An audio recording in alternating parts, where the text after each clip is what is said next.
Hey y'all, welcome back to my channel. I'm sorry I've been going a little minute. I don't really have an excuse. I just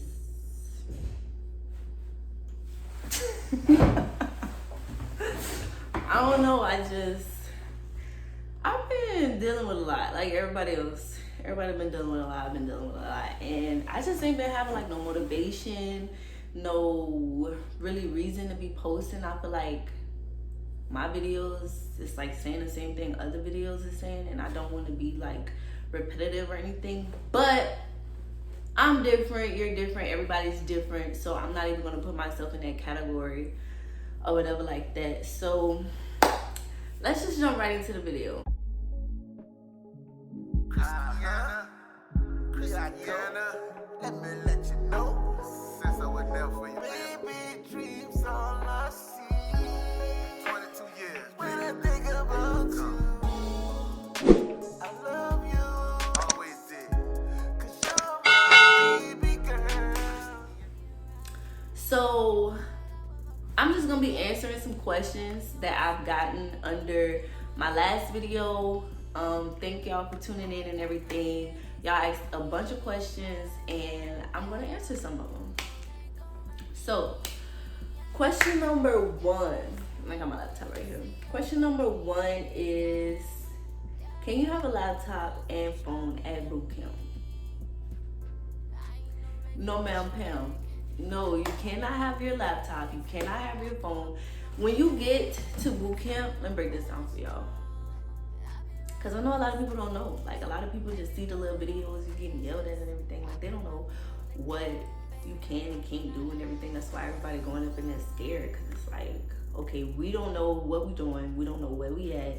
Like, we know where we at, but you know, like, you don't know what you really about to get yourself into. And then it's like people yelling and screaming at you. And it's just making nerves bad because you're already nervous. You know, it's just a lot. So when you get to BootCamp, you literally put everything in the box. Like, everything. Like, everything. The clothes you came with, the civilian clothes you came with, goes in a box. Do they make you put your shoes in a box? Yeah, they make you put your shoes in a box. Like, they give you shoes, they give you underwear. Like, you literally have to change your underwear with other people. Like, in a room, y'all gonna be lined up in a room, and it's gonna be, you know, females in there, only females in there. If you're a female, only males in there if you're a male. And they're gonna go down the line, ask you what your bra size is. So please know your bra size, ladies. Ask you what your bra size is. Ask you what your, you know, your panties, we call them drawers. Ask you what your draw size is. They're gonna give you some socks. You're gonna put some socks on right then and there. They're gonna ask you what your shirts. Well, see, this is the thing. They didn't ask me my shirt size. They didn't ask me my short size. And they're gonna give you a bathing suit because you know you have to take the swim test and everything. They're going to give you a swimsuit size. They have a petty officer, chief, whoever, standing right there. And she's literally going to look at you and just give you a size. So they gave me medium. Lord knew I needed a small, but because their stuff runs really big. Like, nothing is going to fit you. Like, you know, if you like wearing big clothes and everything, nothing is about to fit you like that. So, I mean, I ain't gonna say nobody ain't gonna see you, but just don't be worried about that, okay? Like, they gave me big shorts, big shirts, a big swimsuit or whatever. Like, I literally had to like tie it in the back at the top, but you know, you work with it. So that's what happens. All your electronics go in the box. You may be able to take like a religious text with you, and you know, maybe like a little journal. I took a little calendar. I don't have it with me right now, but it was like way smaller than this. It was like this size right here. So I took a little calendar just so I could keep track of the days, and I feel like, you know, time wasn't really like passing me by or whatever. I was losing my mind, and because I had to quarantine. So just, you know, try to bring something a little small, but you will get all of that stuff when you graduate. So don't trip, don't stress. Nobody's gonna take your things. Nobody wants your stuff, I promise. You'll get all of that after you graduate, before you get ready to leave boot camp. Another question is, does everyone have to quarantine the first 2 weeks they arrive at boot camp, or only if you test positive? So I went in boot camp when COVID was like kind of high. So I don't know what's going on now. I can only tell y'all my experience. When I first got there, everybody had to quarantine, regardless of what, you know what I'm saying. And if you felt like you had COVID and you went and you got tested, then your leave date to even go to boot camp got pushed back. So if you got to boot camp, you quarantined for 2 weeks, and they tested you at like the 9th day or something like that, the 9th, 10th day before you got out of quarantine, and you tested positive, you have to quarantine another 2 weeks. I ain't even gonna speak on that. So yeah, so when I went, everybody had to quarantine for 2 weeks. Like I said, I don't know how it is now. I'm pretty sure they have the quarantine back in place because of the Delta variant and everything like that. But do not quote me. And if you know anything, if you just got out of boot camp and you want to share, you know, your information, just comment down below so everybody can, you know, get the 411 and know what's going on. All right. Someone asked me, can I speak to you about the process of quarantine? I have someone that I'm trying to get a hold of, but yeah, I just need some help. So the process of quarantine is, you can't talk to them. Like, if you're trying to contact them, you can't contact them because they don't have a mailing system in quarantine. When I was in there, they didn't have a mailing system. Like I said, some things might have changed. Things change every day. But when I was there, you wasn't even in a division yet. Like, you was just literally sitting there, like just seeing if you got COVID so that you can go through the process. So the only time I got to talk to my family is when I found out that I had COVID and I had to quarantine another 2 weeks. And so they gave me a 10-minute phone call, literally 10 minutes. And it was like, you can call whoever you need to call in these 10 minutes. So you can make multiple phone calls, but it's like, hey, you know, I can't talk long because I got to call so-and-so or whatever like that. But you just call your family and be like, hey, you know, I'm okay, I'm alive. I tested positive for COVID and I have to stay another 2 weeks before I start my process. So because we quarantined at Fort McCoy, when we got to boot camp, we didn't get another phone call till like a couple of weeks later, and the mail doesn't start until, like, you know, your RDCs get your mailing stuff together, like, you know, you get your address, you get your division number, you get your shift that you're going to be in and everything like that. Like, you're not able to send mail until all of that's taken care of. So if you're trying to get in contact with somebody in boot camp, it's kind of like you won't get too far because you basically waiting for them to contact you. If they don't contact you, then everything should be, you know, fine, going okay and stuff like that. So don't stress. I'm sure they're fine. Everything is like a-okay. And if something does happen, they will definitely allow them to contact their whoever they need to contact. All right, what else? So what did you score on the ASVAB to qualify for HM? How's A school for HM?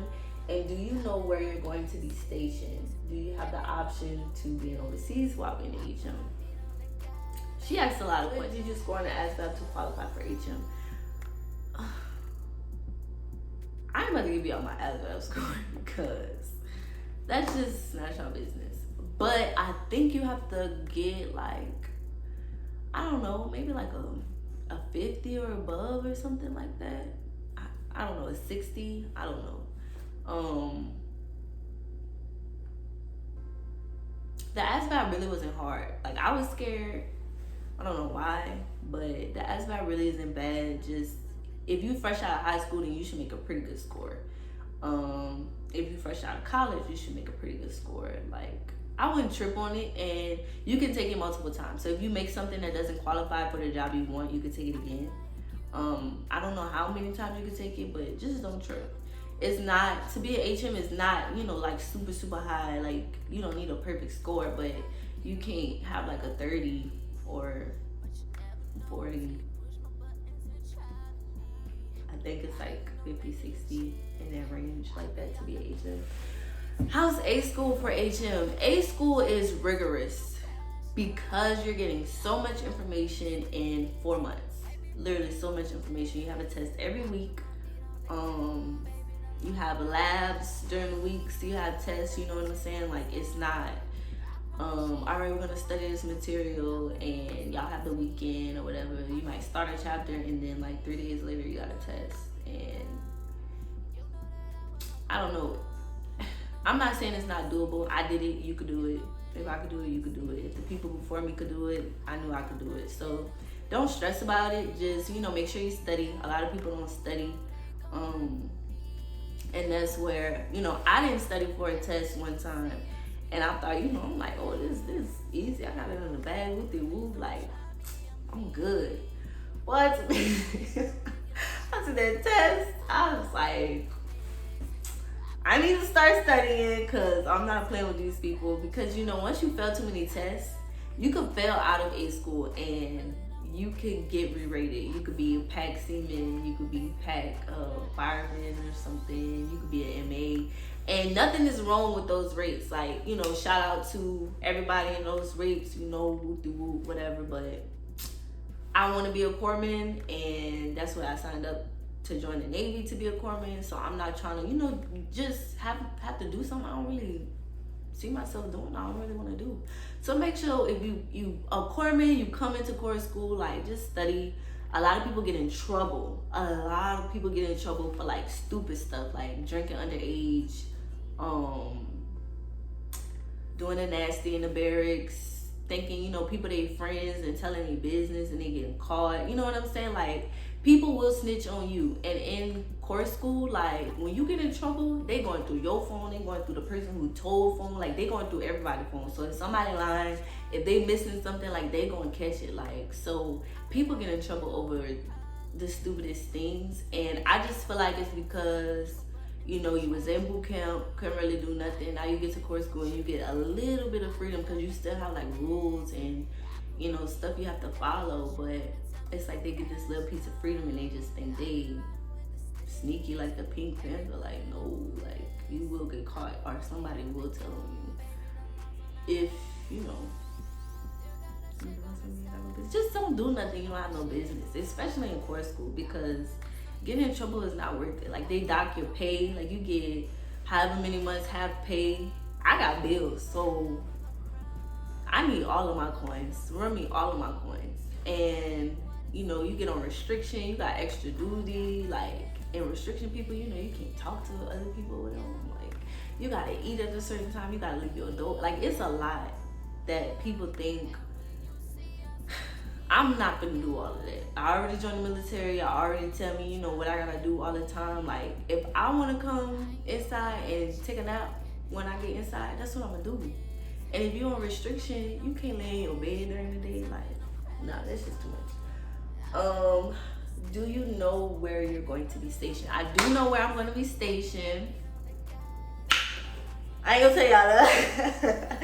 I ain't gonna tell y'all just yet. I'm gonna wait. Cause I'm gonna do like a whole nother video. I do know where I'm gonna be stationed, but you don't find out until like late. You know what I'm saying? Like, I don't know what people think, but when I finish corps school, I'm like, ooh, I'm about to know where I'm going. Like, I'm about to tell my family. Me and my family literally been waiting till like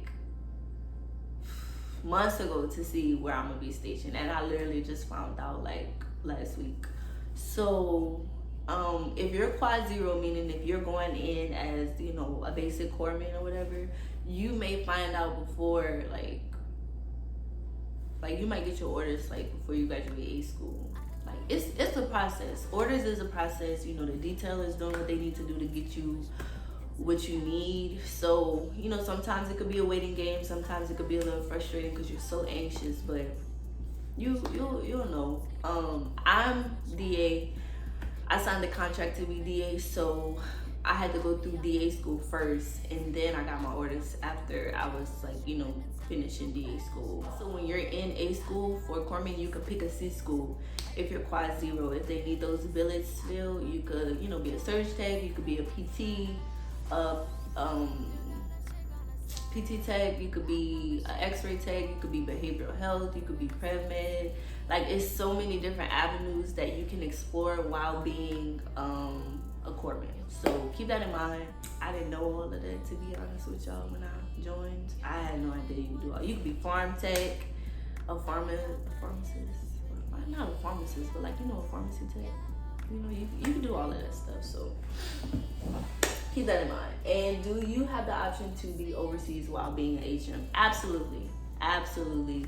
Actually, they encourage you to go overseas. Like, if you're from the States, they like, don't go home, number one. If you don't pick overseas, just don't go back home.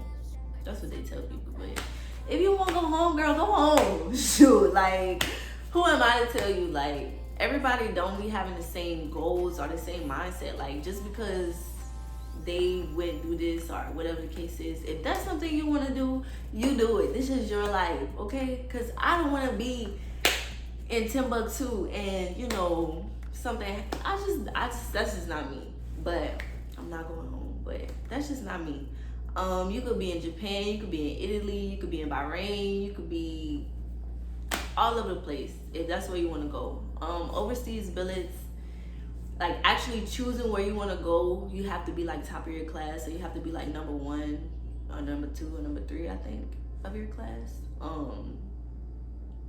to actually pick where you want to go. And even then, it's like you'll be like, hey, I do want to go here, so if y'all have that ability, you know, give it here. But it's not a guarantee, so don't, like, you know, get your feelings hurt.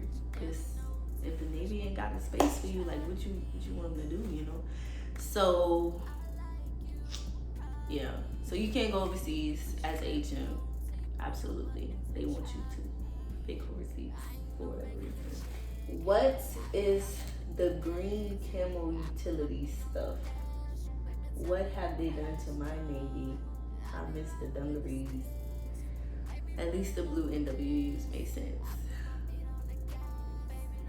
Let me tell y'all something. I didn't pick this uniform, okay? That's all I'm gonna say, because I'm not even about to get into it. I didn't pick the uniform. I don't know what the Navy did to the blue uniform, to the dungarees, to everything y'all miss. I'm sorry. I don't know what to tell you. It's definitely out of my pay grade. Can you give tips on how to pass the ASVAB to be a HM? Tips. Just the ASVAB book is pretty helpful. Just study. Don't study too hard. I have test anxiety, so when I got like to take the test or whatever, I was like kind of nervous. They do have like a system to where you can take the test at home, so you can be more comfortable. But when you go to MEPS, you have to like take a verification thing to like make sure you didn't cheat and stuff like that. So if you do end up taking the test at home, make sure you like are honest and everything, because they're gonna make you kind of like do a confirmation, and if you don't pass, it's like, oh, you cheated, you know, because why you need this high score, and then when you got here, it's like significantly low. So you don't want that. So just be honest. I would just say study. I mean, some of the stuff you learn like a really long time ago, and it's just like maybe common sense. And some of the stuff, I mean, I don't know. Like, I really, to me, it wasn't hard, but it was just like irritating, because like some of the questions was just like really. My eyes started playing tricks on me. I'm looking at the screen too long. It was just, I was over it. So don't be like me. Take your time. Since you have a degree, since you have a college degree, do you get paid E3 in boot camp, or does that start in A school? It starts in boot camp, okay? If you have a college degree, or if you have like a number of college credits, you could be an E2 or E3 when you join. And as soon as you get on that plane, and like the day you get on the plane, like the day you get there, that's when you start getting paid. And you start getting paid as E2 or E3. Like, it don't start in A school. Somebody said house for Sam.